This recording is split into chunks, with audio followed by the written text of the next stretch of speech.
দয়াপুর বস্তুতে রাজীব ভুঁইয়া বলে একটা ছেলে যে বিএসএফ চাকরি পেয়েছিল, দুর্ভাগ্য বিষয়তে বশত জম্মু কাশ্মীরে বাদল পেটে ওর মৃত্যু হয়।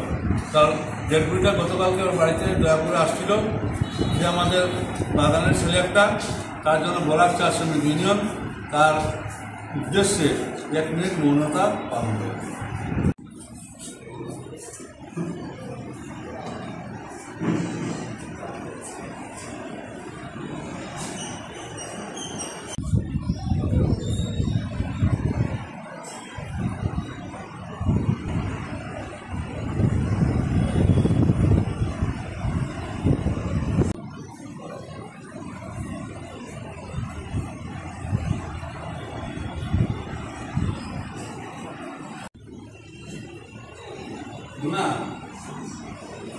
আমাদের এই যুবক যার নাম রাজীব মুনিয়া, সে অত্যন্ত ভালো ছেলে ছিল, মা বাবার একমাত্র সন্তান ছিল এবং জম্মু কাশ্মীরে যে ঘটনা ঘটল সেটা বাদল ফেটে এবং যে তম্বুতে ছিল সে তম্বু সহ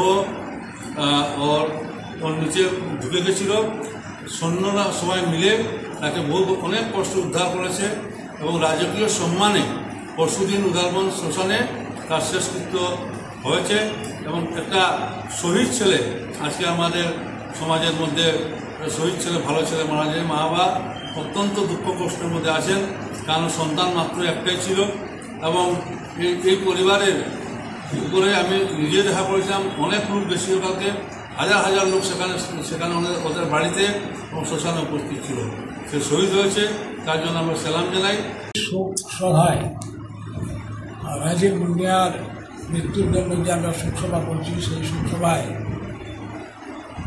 আমরা তো দুঃখ প্রকাশ করছি, সাথে সাথে আমি একটা ডিমান্ডও রাখতে চাই সেন্ট্রাল গভর্নমেন্টের এখানে, যেটা চা বাগানের ছেলে ছিল, সে বাড়ির একমাত্র ছেলে, তার কোনো ভাই বোন অন্য নাই, মা বাবা বুড়া, তাদের দেখাশোনার জন্যে সেন্ট্রাল গভর্নমেন্ট যাতে একটু ভালো ব্যবস্থা নেয়, সেটার জন্য বরাক চা শ্রমিক ইউনিয়নের পক্ষ থেকে আমরা আবেদন জানাইতেছি। এমনি সরকার তো মরণোত্তর পুরস্কার দিয়েই থাকেন, কিন্তু এই চা বাগানের ছেলেটাও যাতে ডিপ্রাইভ না হয়, বঞ্চিত না হয়, তাকেও যাতে সম্মানের সহিত একটা অনুদান দেওয়া হয় এবং শহীদ হিসাবে স্বীকার করা হয়, সম্মান দেওয়া হয়, এটাই বরাক চা শ্রমিক ইউনিয়ন প্রার্থনা। ভারত সরকারের বিএসএফে চাকরিরত একটা চা বাগানের ছেলের মৃত্যু হয়েছে, সেটা শুনে আমরা অত্যন্ত মর্মাহত। তার পার্থিব শরীর যখন বাগানে এসে পৌঁছে, হাজার হাজার লোক তাকে সালাম জানিয়েছে। আর আমরা বরাক চা শ্রমিক ইউনিয়নের তরফ থেকে ওকে সালাম জানাই।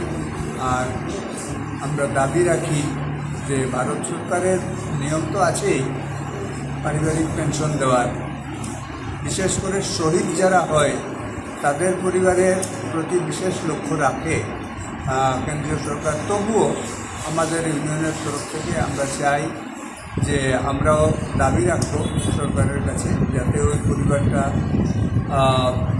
বাকি জীবন যাতে সুখে শান্তিতে কাটাতে পারে, কারণ তাদের একটাই নয়নমণি ছিল, একমাত্র সন্তান, তার আজ মৃত্যু হয়েছে।